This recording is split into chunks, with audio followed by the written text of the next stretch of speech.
The NWCA All-Star Classic is going to feature plenty of Penn State wrestlers, but also we're going to get an early look at some potential NCAA finals matchups.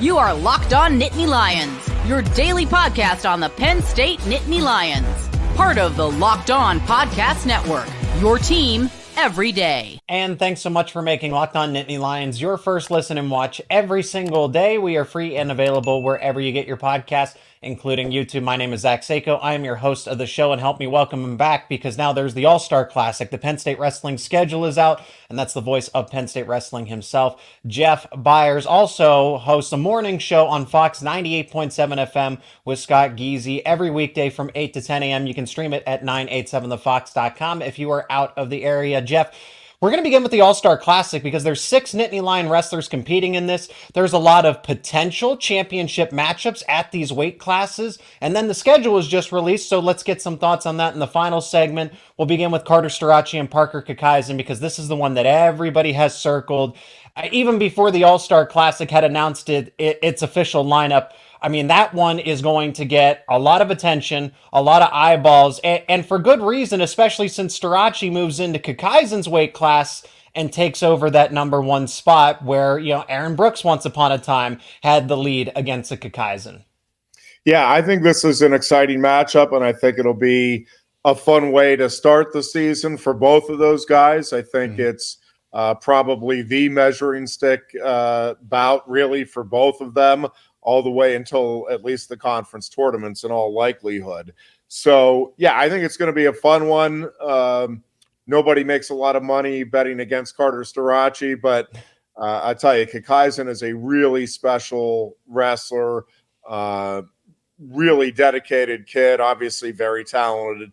And I think this is just going to be a fun match for fans to watch. I think, again, we'll get an idea of exactly how the weight transition is going to go here for Carter. And I also think we'll get an idea of whether Parker has taken maybe another step even from a national championship campaign a year ago.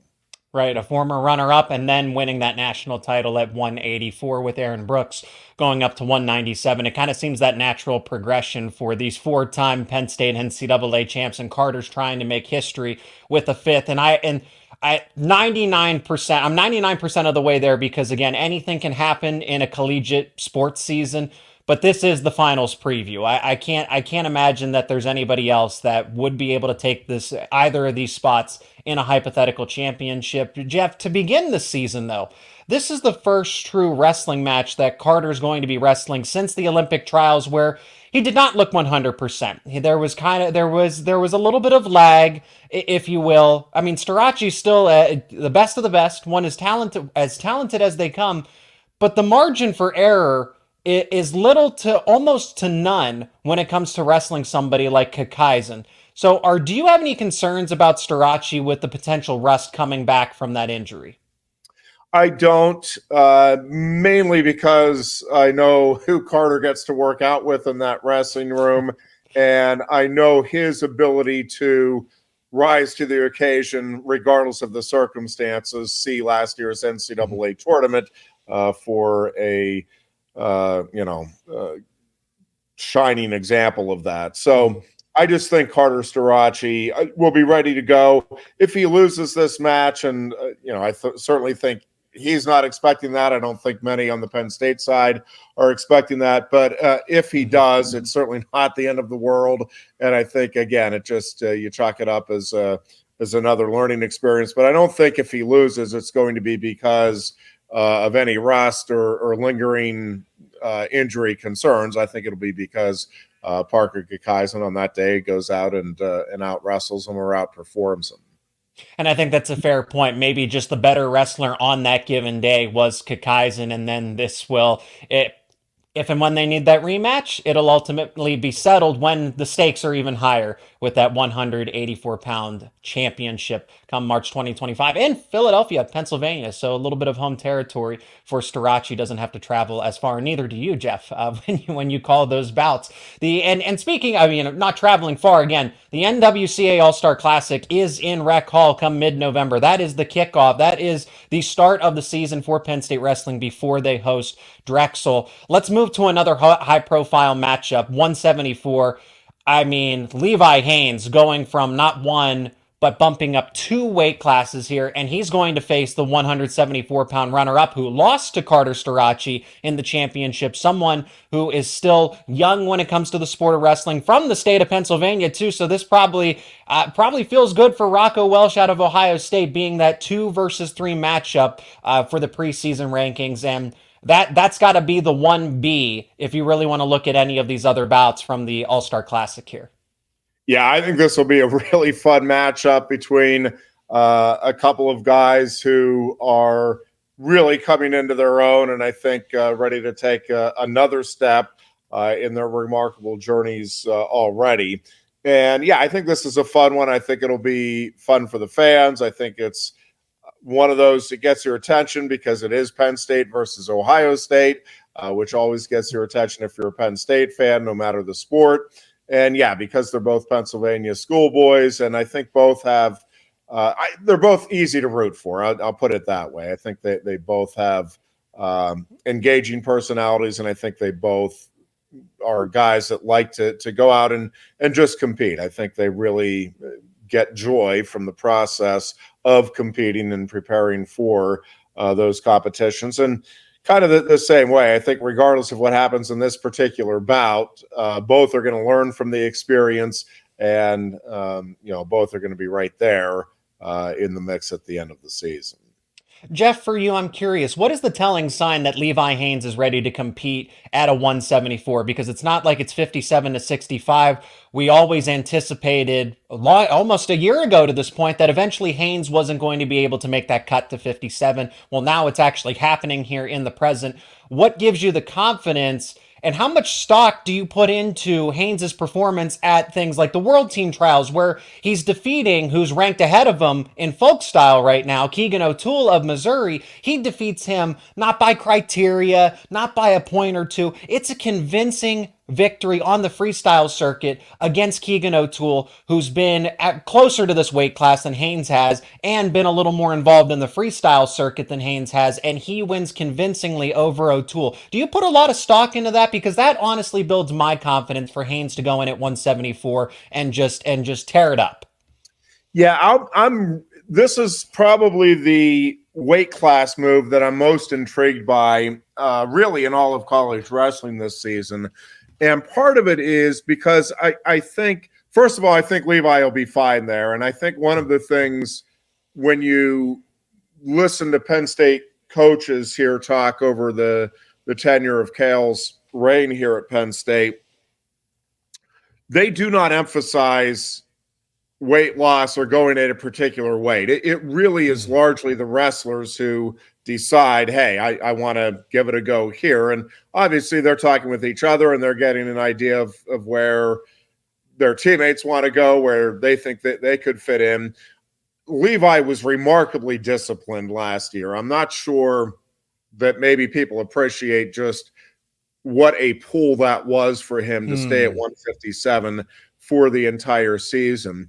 And this is one of those, I know he's bumping up 2 weight classes, but he's a longer kid. And I think when you see him, he's filled out nicely. But to me, what I'm expecting anyway, is you're going to see a Levi Haines that is unleashed. And that is not to say that we saw any kind of a version that was necessarily held back. But I think when you are not having to focus on cutting weight, and he just was last year. Again, he did a great job with it. Obviously went out and won a national title, made weight every time and all of that.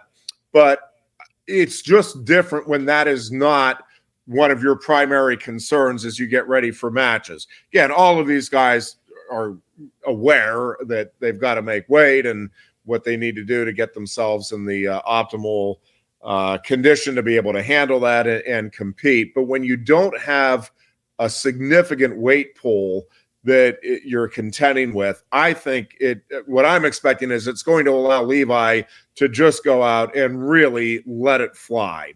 And I think you're going to see an even more offensive-oriented Levi Haines. I think you're going to see a guy that's having even more fun on the mat. And I just think he's a guy that's going to take the country by storm. But listen, it is a really good weight class, and there's a lot of not just those top three guys. There's a lot of guys there that are legitimate threats. But I just think Levi, I think this is going to be a really fun season for fans of Levi Haines to watch him go out and compete.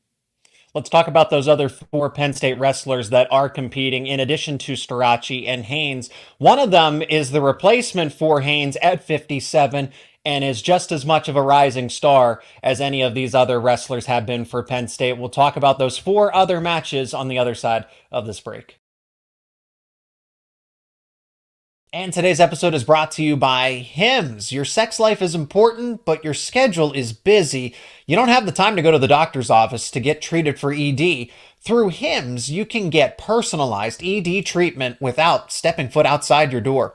Hims is changing men's health care by providing you with access to affordable sexual health treatments from the comfort of your own couch. Hims provides access to a range of doctor-trusted ED treatments like chewable hard mints, Viagra, Cialis, and their generics for up to 95% cheaper. The process is 100% online, so there's no need for those uncomfortable doctor's visits, and no insurance is needed. And one low price covers everything from treatments to ongoing care. Start your free online visit today at hims.com/lockedon. That is HIMS.com/lockedon for your personalized ED treatment options. HIMS.com/lockedon. The products mentioned are chewable compounded products which are not approved or verified for safety or effectiveness by the FDA. Prescriptions require an online consultation with a healthcare provider who will determine if appropriate. Restrictions apply. See website for details and important safety information. Subscription required. Price varies based on product and subscription plan. And today's episode is also brought to you by Home Field Apparel. Hey, college sports fans, fall is here, and that means one thing. College football is back and better than ever. And to make sure you're ready, we partnered with Home Field, the exclusive apparel sponsor of our show, to bring you their Can't Miss Kickoff 2024 campaign. Home Field is the go-to for premium collegiate apparel, crafted with comfort in mind, featuring vintage designs that'll make you the envy of any tailgate. I've ordered some swag from Home Field myself. You'll see it in some of these episodes. And it's not just football gear. You can get Penn State wrestling gear as well. With over 180 schools to choose from, including Penn State, there's something for every fan. But the real MVP is the Home Field Platinum Football Box. This is your all-access pass to exclusive gear for the 2024 season with 3 never-before-seen items from your school, and VIPs get even more, an exclusive hat and the 2024 Platinum Pass for early access and discounts all season long. So don't wait. Head over to homefieldapparel.com for your favorite Penn State football and wrestling apparel and gear up today, and use our promo code WEARE24, that is WEARE24, for 15% off at checkout. That is homefieldapparel.com. Let's make this season unforgettable. Tyler Kasak is the presumed replacement for Levi Haines at 157, and he's got a tough matchup at that 57 spot there, going up against a Peyton Kellar. And now Kasak is capitalizing on the hot streak that he had in the postseason. Somebody who was always, Jeff, you and I had talked about it. You knew that he was so close to breaking through. That everything that you saw, everything that you heard, the feedback from the coaches said Kasak is this close. And well, he put it all together with a 7-match win streak to wrestle all the way back through and win that 3rd place bronze medal match and upset left hand. But they weren't upsets in your mind. They weren't upsets in Penn State's mind. This was something they expected all along, and this was at 149. Now he's bumping up to 57, and he takes on the number 5 preseason wrestler in Peyton Kellar of Ohio. What does that matchup look like to you? Because again, unfamiliar territory here after he wasn't even supposed to wrestle at 49. He was supposed to redshirt at 141. He bumps up a weight class, and now he's bumping up another one, just like his fellow teammate, Levi Haines. Yeah, and I think he's a true 57-pounder now. So I don't think I think he's in the right spot as far as where he is physically, and I don't know exactly what he's cutting. He'll be cutting some weight to make there, but it's not going to be again a tremendous pull. I don't think for him over the course of the season, but I think it's the right weight for him. And listen, I think Tyler's another guy that's going to take a big step forward here. And obviously he was right there at the end of the year last season. But I think he is a guy that, again, is just going to step in, keep getting better. Confidence is sky high for him going into the season. And I think this will be a good test right out of the gate to, again, maybe tell you a little bit of exactly where Tyler is right now at this stage going into the season. But as with all of these guys, again, I think win or lose, and whether you get caught in a big move or you hit a big move, all part of the learning process. But getting these matches against this type of competition early in the season, to me, is just going to pay benefits for all of these guys, and including the opponents. I just think when you get an opportunity to test yourself against other top competition, nothing but good comes from that. Let's talk about the weight class that he was bumping up from, where he entered in and was supposed to be that redshirt backup to Beau Bartlett at 141. Bartlett is the preseason number 3. Jesse Mendez is his opponent, and this is fitting because they wrestled 3 times last season. Once in the regular season that went to sudden victory, Beau Bartlett got the victory, but when it mattered more, Jesse Mendez was able to secure a Big Ten title and an NCAA title at 141 pounds. So this is a revenge opportunity for Bartlett. I unfortunately have my reservations about this match still. I liked what I saw out of Jesse Mendez at the Olympic trials. I think he is an up-and-coming wrestler that will be able to take the world by storm, the nation by storm, when he's out of NCAAs, when he's out of college, and be able to just go on those international circuits and be a United States representative. I think Mendez is really, really talented. And there's also Andrew Alirez. The fact that Mendez is the preseason number 2 really has me scratching my head, because I know that Alirez is a former NCAA champion, but Mendez, at least recently, gives me more confidence. And I'm saying this about an Ohio State Buckeye. I understand that on a Penn State podcast. I just objectively, I look at this and I unfortunately agree with the fact that there's Alirez, okay, maybe not at number 1, but I think those 2 wrestlers do have an advantage over Beau Bartlett at this point. Unless, Jeff, you can convince me otherwise. How do you see Bartlett approaching this revenge opportunity here against Mendez to start the season? Yeah, again, I think it's just another great opportunity. I think Beau's excited about the chance to compete, and like most of the Penn State guys, and by the way, most of the guys for the other teams in the country, you get up, you get excited about having a chance to test yourself against other top-end competitors. So it's not that I think that's a unique thing to Penn State, but I do think it's a great opportunity. And I think the fact that it's at Rec Hall maybe gives a little extra energizing boost to the Penn State kids as they get ready for the event. But to be honest with you, Zach, I see all 3 of those guys at the top end. And again, it's another weight where I think there's some other guys that could factor in. Right, but that's a deep class. Yeah. Yeah, but I do think these 3 are probably, I'm expecting to finish 1, 2, 3 in whatever order. To me, it's a coin flip anytime any of those 3 meet each other. I think on any given day, I mean, I guess you could say any given day, any wrestler could win. And I guess to some extent, that's true. But I really think I don't think there's much separating any of these 3. I mean, if Bartlett finishes off the takedown attempt there, we're talking about him as the reigning national champion. He has a win over Mendez. I have tremendous respect for all 3. And I think all 3 are capable of winning the title. All 3 are certainly capable of finishing third. And I think each and every time they meet, whether it's in this all-star meet, whether it's in the national title bout, whether there's opportunities between now and then for them to meet, I think, again, if you're going to ask me, all right, who's winning this one? Get me the coin. Let's flip it. Give me heads and tails, because I don't think there's much at all separating those guys. And it really is, as it did in last year's finals, it comes down to one move, and I think it'll be that way in any meeting between those three, it's going to be one move that ends up deciding it. Whenever that move occurs and whoever hits it, they come out on top. But I just don't see much separating. I think these are three elite wrestlers, all capable of doing big things, both in the NCAA tournament this year and on the international scene as we move down the road. I think these are three superstars at the end of the day. And I like that analogy, I think, but I honestly think that the coin flip is going to give you better odds than trying to pick the winner of a Mendez, a Lirez, a Bartlett. Really, they are close. I do remember the results from last season, so hopefully Bartlett understands that, and he does, and he's going to take that and maybe use that to his advantage this time around when maybe Mendez isn't expecting it. I'm eager to see Shayne Van Ness as we pivot to 149 because he's included in this coming back from injury, so clearly him being invited means that he's ready to go. He's ready to rock and roll.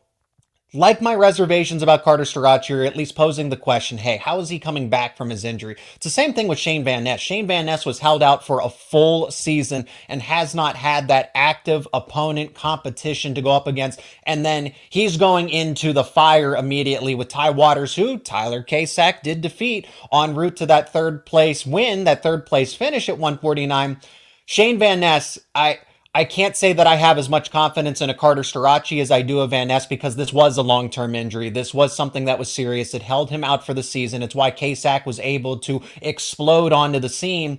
Now Van Ness is back. I don't doubt his abilities, but I think at number two, it almost, especially in a 149-pound weight class that has Waters, Ridge Lovett, that 149 might be one of the deepest in the entire 10 weight classes. And putting Van Ness at number two as the preseason, I admire the respect for him and where he would have started a season ago. But is it over presumptuous to say that, Jeff? In my mind, it is. Yeah, so I would share the concern about at the start of the season. I'm not exactly sure. I think Russ about the finish. More of a factor here with Van Ness. I do have great confidence that Shayne Van Ness, to me, at the end of the year, is going to be the guy to beat. I just think he was going to win the national title last season. Obviously, no way to prove that one way or the other. But I just the strides he had made and the improvement that he had shown, I just think he was at an entirely different level. I think he's going to get back to that level and maybe surpass it here.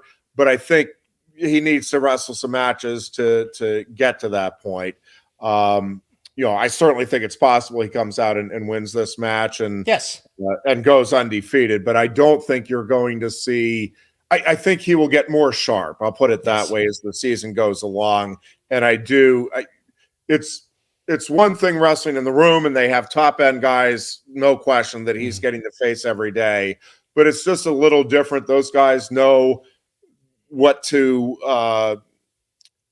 They're not looking to injure him. And I'm not saying anybody else is looking to injure him, but they're not as cognizant, and they're not going to be as careful in given situations where you're going to, all right, let's let up. So I think Shayne's completely ready to go. I just think he's going to need to wrestle through a couple of situations and gain that confidence that, yep, everything's okay here, mentally and physically, and we're ready to go. But Van Ness is a really special wrestler, and I do think, regardless of what we see in this All-Star meet, and again, I think he's going to come out and wrestle fine. Yeah. I just think by the time we get to January or so, you're going to start to see, okay, yep, this guy is the guy to beat. And in my mind, going into this season, that's where he will end up being at some point. I don't know necessarily right out of the gate that that's going to be the case. I agree wholeheartedly, especially with the fact that better days of wrestling, more elite wrestling, are ahead for Shayne Van Ness, and I absolutely think he's a contender down the stretch at 149. Just wondering, against the guy who was the fourth place finisher at 149, he's kind of got that added motivation to make a statement early on, and he's not recovering from something that kept him out long term. So shake off that rust, and then he might be the lead contender when going into the postseason in March of 2025. On the other side of this break, we'll finish with Greg Kirkfleet, who has the heavyweight class locked down, but Nick Feldman is a rising star at heavyweight that eventually should take over that class when Kirkfleet eventually leaves the throne. We'll talk about that and some early thoughts on Penn State's wrestling schedule to finish up the show. That's coming up next here on Locked On Nittany Lions. And today's episode is brought to you by FanDuel. Hey, NFL fans, you can start the season with a big return on FanDuel, America's #1 sportsbook. So when you get a hunch in the middle of the game, you can check out the latest stats, view live play-by-play, and so much more. And it's all on the same page where you place your bets. So it's convenient, it's simple, and you'll get started with $200 in bonus bets guaranteed when you place your first $5 bet. That's over at FanDuel.com. And if you look over at FanDuel.com, the lines have been released for Penn State versus Wisconsin. Penn State is an 11.5-point favorite. The money line is minus 480 for the Nittany Lions. If you're betting on Wisconsin, it's plus 360, and the total is set at 47.5 for that primetime game. If you like those lines, you can bet them over at FanDuel.com. And remember, if you bet your first $5, you'll get $200 in bonus bets guaranteed. Again, that is FanDuel, America's #1 sportsbook. Hey everyone, quick disclaimer. Jeff and I actually recorded this podcast before the news about Yonger Bastida replacing Greg Kirkfleet at the NWCA All-Star Classic, but the conversation, the segment is still very relevant to the entirety of this NCAA wrestling season. Greg Kirkfleet, the #1 wrestler at the heavyweight, I can't imagine that anybody is going to challenge him this season, no matter what somebody in the comments might say. I've seen it suggested, okay, Nick Feldman is that rising star. And I agree with that out of Ohio State. I think Feldman eventually will be a national title, a true national title contender, and won't be on the outside looking in this case to the competition. His name will absolutely be in the short list once Greg Kirkfleet leaves. However, Kirkfleet showed utter domination across the board at heavyweight a season ago, and now he's returning, and he showed progress on the international at the Olympic trials. He showed progress there where he hadn't wrestled freestyle in a while, and came out and had some dominant victories and some close performances that said, you know what, Kirkfleet is going to be a name to watch on the national and international scale when he's finished with college. So I just can't see anybody getting close to Greg Kirkfleet this season. Not a Yonger Bastida, not a Wyatt Hendrickson, not a Nick Feldman, nobody. This is Greg Kirkfleet's throne, and he's not leaving it until he literally has to. Yeah, I would certainly agree that Kirkfleet's the guy to beat. I will say, if there is a guy, and Wyatt Hendrickson is obviously a terrific wrestler, Bastida as well, and there's some other guys that are terrific. I will say, if there is a guy out there who can challenge Kirkfleet this season, I think this is it. I think it is Nick Feldman is the one guy that I think at least I'm keeping an eye on to see, can he close the gap? If he can, how much? Kirkfleet is certainly rightfully the favorite. If you're asking me, do I think he's going to win another title? I sure do. Yes. But if you said to me you can have one guy out there that you think could challenge him in college wrestling this season, Feldman is that guy. I just think the competitive spirit he has, I'm guessing he's going to make another leap forward with his wrestling from a year ago. He just seems like one of those guys that's going to learn from the lessons, has a tremendous skill set, great mind, and not that the other guys, again, don't. I think a lot of times with those burgeoning stars, you see that, the biggest growth in that first to second year on the collegiate scene. So, listen, Kirkfleet's a better wrestler now. I've been watching him in the room a little bit. So it's not that I think he's not going to be up to the challenge. And yes, I'm expecting Kirkfleet to win this bout, expecting him to win the national title. But again, if there is a wrestler out there that I'm expecting could challenge Kirkfleet, Feldman would be the guy. I think that is the one guy out there that just has the most potential growth still. I'm talking from the end of last year, and he just feels to me like he has that different competitive drive where it's like, all right, I want to figure this out, and my time is now. So, but listen, it's another weight class where at the top end, I think there's some really good guys. But yeah, Greg is just a very special athlete, and I think it took him a little while to just kind of figure out maybe how good he actually is and what he can do with his skill set, and trust that, have the confidence to trust that he can do all of the things he can do. And I think you saw that kind of play out, and that confidence really come into place as last season played out. And yeah, I mean, it's going to take something spectacular to beat Greg Kirkfleet this season. And I think Greg Kirkfleet's best match against Feldman will be this season opener, will be the All-Star Classic, because Feldman, as a younger wrestler, is only going to get better, as you mentioned, in that second year of being a full-time starter. So the Big Ten title is going to be closer than a hypothetical NCAA title, which I am fully expecting. I expect them to face each other 3 times. I expect Kirkfleet to win all 3, but I think Feldman's going to make this closer and closer and closer each time that they meet. Yeah, that part will be interesting, because I think and Ohio State does a great job making adjustments too. I just don't think there's or they'll wrestle 4 times. They'll wrestle 4 times. And I don't think there's a staff in the country that is as good at making adjustments, win, lose, or indifferent, as Penn State. So it'll be interesting to see how the scores in the successive matches, assuming that they occur, do play out this year. But yeah, Greg Kirkfleet, I will say, is just a really special talent, and Penn State is very fortunate that he chose to come back and use his final year of eligibility here for sure. Right, there's going to be a long-term plan for the solution at heavyweight when Kirkfleet leaves after this season, and that's going to be a work in progress. To finish up, let's talk about, just in a couple of minutes here, I've already talked about the schedule in 2 other episodes. I encourage people to go check that out. But Jeff, just some initial thoughts. The schedule is now released. Penn State's facing, I know they're the number 1 team in dual meet tournament rankings. They're going to go undefeated, but this, by all accounts, is an entertaining schedule. It looks a lot more exciting than last season's schedule, 23-24 compared to 24-25. I mean, this schedule has 10 top 25 opponents preseason, 8 top 20 opponents, and 3 top 10 opponents.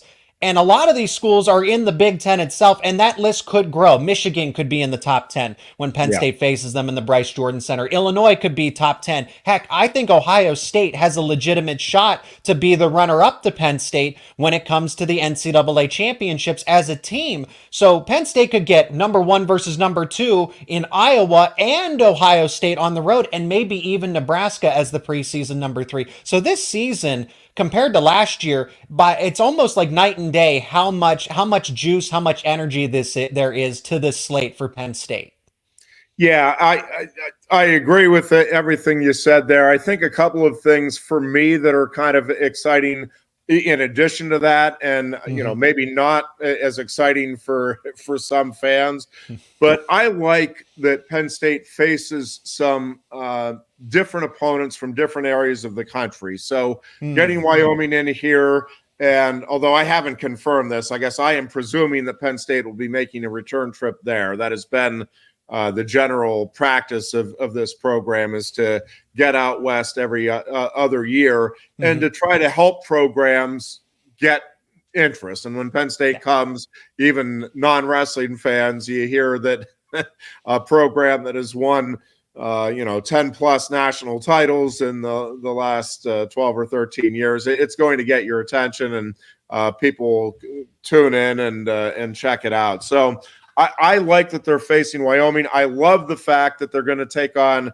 Arkansas Little Rock at the Journeyman Collegiate Duels down in Nashville. Yep. The newest program to Division I wrestling, and they made quite a statement last year, Arkansas Little Rock, I'm talking about, with their showing at the NCAA tournament. So I think that's a neat opportunity for their kids. And I think it's neat for Penn State to be able to face a team like that, and then to have the chance to wrestle Missouri down there at the end of that tournament, I think is another one of those. There's going to be some great individual matchups, obviously. Right. And I think that's one of those duels that also helps you prepare then for the postseason.